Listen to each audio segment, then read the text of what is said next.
volei chung khuasram kipi a ummi pathian dot mi fanu le fa ba na ting zoom par YouTube channel in lunglom te in nan kut kan tlai na tu tum chu zoom tu krifa mi na ni Christian labu a Zisuh nei kadu bi ti mi hla minun tam pi a thleng i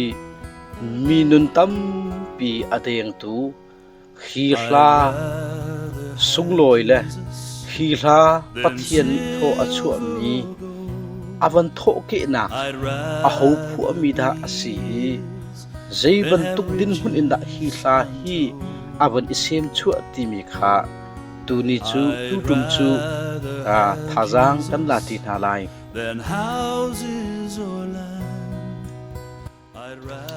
amai sabika Zisuh nei kadu bik ti me I rather have Jesus ti mi hla aphua tu konglam biography tompal te in panchim hai sa kadu hi hla aphua tu hi Ria F. Rose Miller ase ani hi New York Brockton a thongkhat zare som ko le pali a arak chuak afanu nak Betty Quanstrom Ohio Chilote a kum thong khat la zakua la som la par a khan arak thi chachu hi hla hi zeita ko sat inda arak chua ti mi kha kalchol ko si lo Zisuh nei kadu bik ti mi Christian salar em laki ai talve mi arak si laya hi arak chan le an rak phu chan bia le hla hi narak thaibal mi na arak el mo a thaina te narak thaibal el mo ti mi te kha behal nak te pakhat te mai sa wan chim kadu atu kan chim la cha khat aphu atu hi kan van tar mi man thak Ria F. Rose Miller chu ase Ethaka New York in Mengriat Tukla Brockton kwa Grandpa Rose T.E. an auton mi Martin Le Bertha Rose Nupani Sun Fanu Ria F. Miller chu an nei an fanai chun fanu fangkhatte ase Ria I apa Grandpa Rose chu Zisuh mi addicted ase zup nak leile banga chun sei pat ichim le rel ding hi anai vela asina belte in Ria I anu belte chu zup nak leya chung khar nu zo chun ok tlak zup nak le jong athong bakmi ase anu thacham nak le azup nak ni chun an mang mani an ru pat lo mi azup mat an zup ngam lo mi chu pathian ni atha chamnak chu angai piak apa zungol vei addicted chu jusal chun luat nak avan mu chete chun pathian nikhat hong raw zi ama taka pathian rian tuan nak le a chun tlompal te ten kar ahlang cheu magve chu Martin chu chan tok phang hu a chun an khwa baptist khrifa bu pastor an lak chati chun a chung khar le pol jong chu baptist khrifa bu a chun andi laken alu pidi na Howard Besser Miller timi hi an chung khar laka hin arakum ve chu kum hlai ruk mi asi in an sina in athang lian mi asve Colgate University in Poi alak nu graduate nu a Ria F. Miller Hedson an ban thi umi kum thong khat zakwa kum kul le kum ni akhan Ria ni chun akum kul le kum riat nak aman chu ma liaw ase drum khat chu zan leya lenga tho vai chu vening ti a leng leya leng ding in achuak khua zate aru chu ma liaw akhin รัวเล่าปีอินอธินลุงอีห้องหลุดมิจูอปานิจูซัลอินอวันชั่วหนึ่งเตปอลเทสตามีสุงโลตุกมีปอลวลัยจงทิลริสุงโลจำมีสุยเลงุนนักมัดอินจีสุในกระดูเดวอติมินิจนอัธรอินอันนุนักทาสังอวันเปกทาสังอัธรอวันอิลักชานฮีลาลาตักมีมินุงใจมจัดนิปะเทียนอดิธารชั่วนักอัตลิงมีปะเทียนในทั่วชั่วมีลาจูอวันผัวชั่วนักอวันอิเซมชั่วนักจูอาศัยกาหิน I'd rather have Jesus than silver and gold. I'd rather be his than have riches untold. I'd rather have Jesus than houses and land. I'd rather be led his nails pierced hand. ที่อาจารย์ขัดนักจนอวันเจียลีฮิวเลเราทิลโชวาเฟียเตนุงักโดโพลซิโมรุมนักอินเลลาธาในมาสัตอีในมาสัตอีในวันในโคอีว่าขวบสักโคใจทุกคนตะอับนอบไลมูจูนหัวจุนซุ่มออกหลักตักบอยปาเรียนกระทวนไหลทาราวทาวทรงตั้มปีอาศินะรวยโคดึงอินไก่จวมไหลโถโลมาเสอโถตั้มกับวันเสลายทองทัชิมตูชาชั่วโคหนักลำกับวันอิจวมไหลอาวันสิเขาไหลอาวันสิเขากงหาโลโมตีขววันรัวจนจะตกบักไอวเลจงอ่ะที่นวมดังให้ไหลเหล่าที่กระสุนอาศินาเบลเตจนปะเทียนยิสุคริอัฟมุฟียงตูนิจน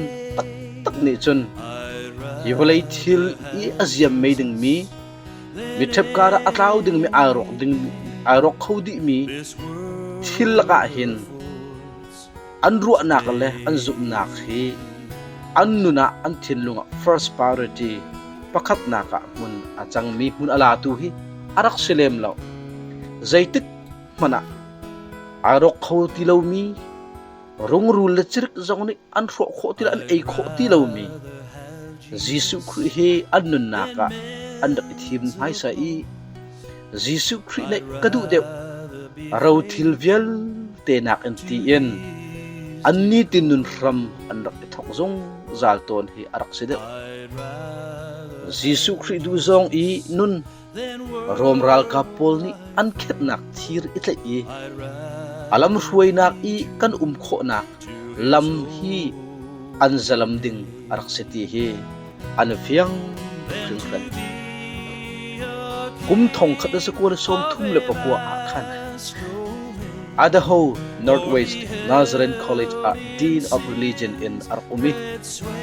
December ni kulin deriat tongขัดสกุลสมลีเล็บปริยัตอนุปีระฟ้าเล็บปอลกัลตากอินอวานปะเทียนสินะจนไอดินเวเปียนุตุมเทียมไงเรียนิจนอภัสลที่นูจนนูอาจนเปียนุตุมจนเปียกตูอินอนุนจานมังฮีอาศัยอุบิโกปะเทียนเรียนตวนประคัดอาศีตีอินซีเรียสปะเทียนเรียนตวนอักขีบตุมมีจูปะเทียนเรียนตวนประคัดอาศีตีอินซีเรียง่ายอินอาทิลตีมีอาจนอาไทยขอโตเต็นอาทัจมชั่วอินไอซัวมีปะเทียนรำจะไอเปมีอาศินาอินพาสเตอร์ฟาเลตูจูอันบูอาเฮ็ดนางปอยมันโคอันสีโคหนักงาดึงจะตีอินอลักเตอินจูเปียนุตุมเตจูอาจอนเปียกนาจูนูจุนเรียนิจุนแพคิชันจดนักตีมีคร thuốc lệ thì sân giam lệ y rốt nạc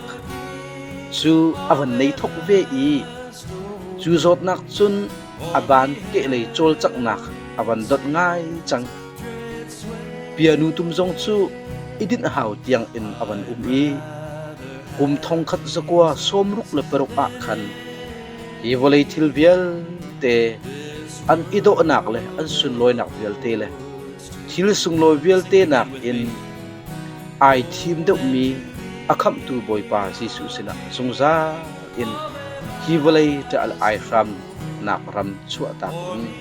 apa sina chu ai tin ve. Then to be the king of a vast domain,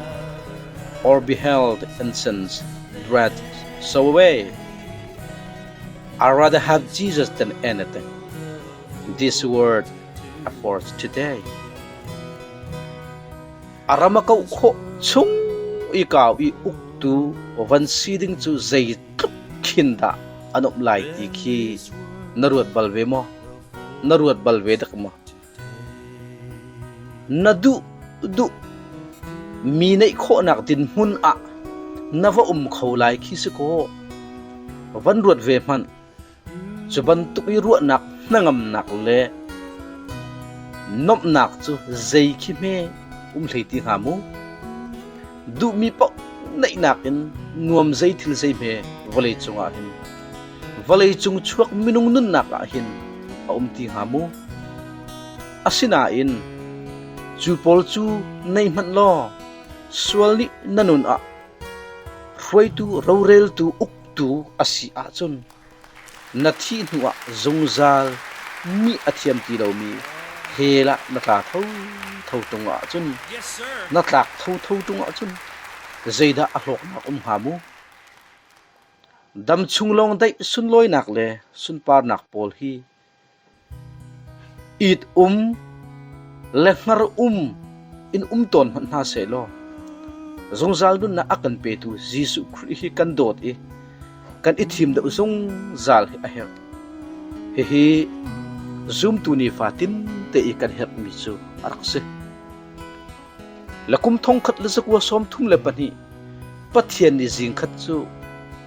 tlangwal kumkul kum thum mi George Beverly C ni chun atum mi music organ te chu tha siang lo in ai nei ai ken zung zal kal nak pa ai ken zung zal achung a chun chu I organ chung te a chun hla chang anu ku theng te in tell me paper te chu a chai chuti chun a thuk tu aram aban I thok hi la hi anu ni Ria F Miller hlapua Zisuh na ikadu bik ti mi aku pi chin mi kha ase lafang chu tha ten aban zau than tika chun I rather have Jesus than man's applause. I have rather be faithful to his dear cause. I'd rather have Jesus than world-away fame. I'd rather be true to his holy name.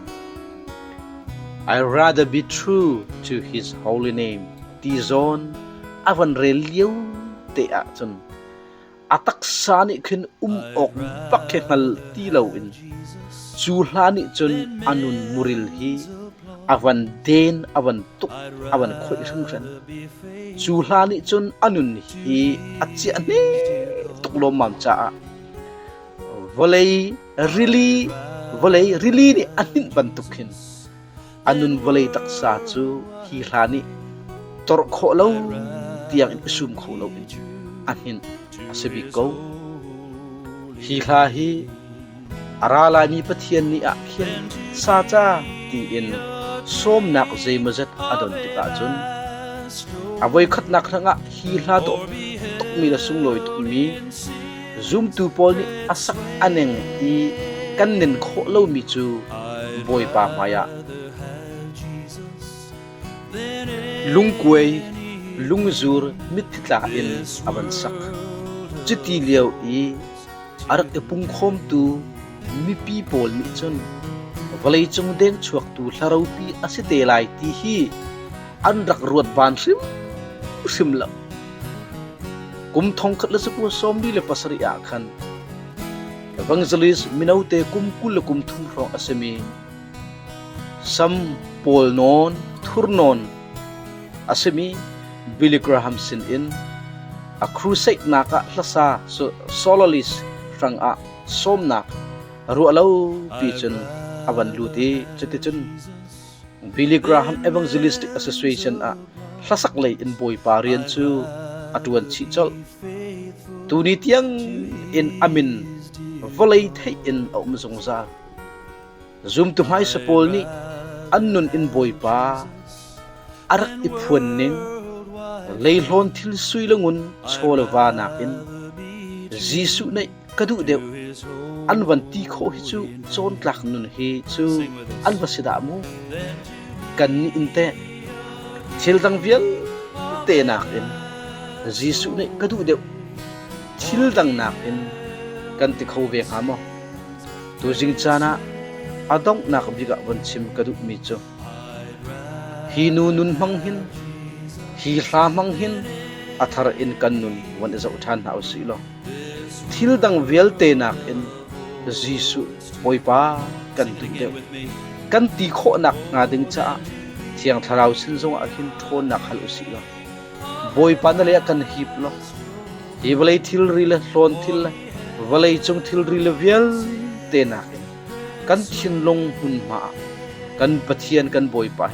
first priority kan chia ko nak nga tu siang I rather have Jesus Zisuh nei kadu bi timi la in thasang company pek kho mi company hlom kho mi chu sa lo hi YouTube channel te jong hi narak subscribe thilawasi a chon rak subscribe ve te lo hi nu mai le zonga pathian bian thasang to te kan rom than ding halai nan za te chunga aram thok na dong tiang nan da ka ngai piak to ni thajang nan da ka piak ton cha jong kai lom tuk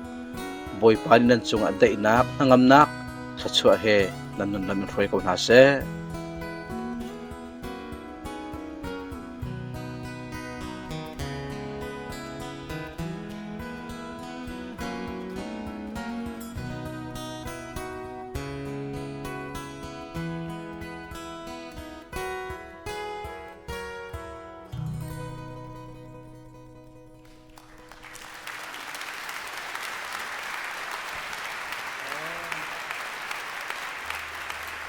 Yes, sir.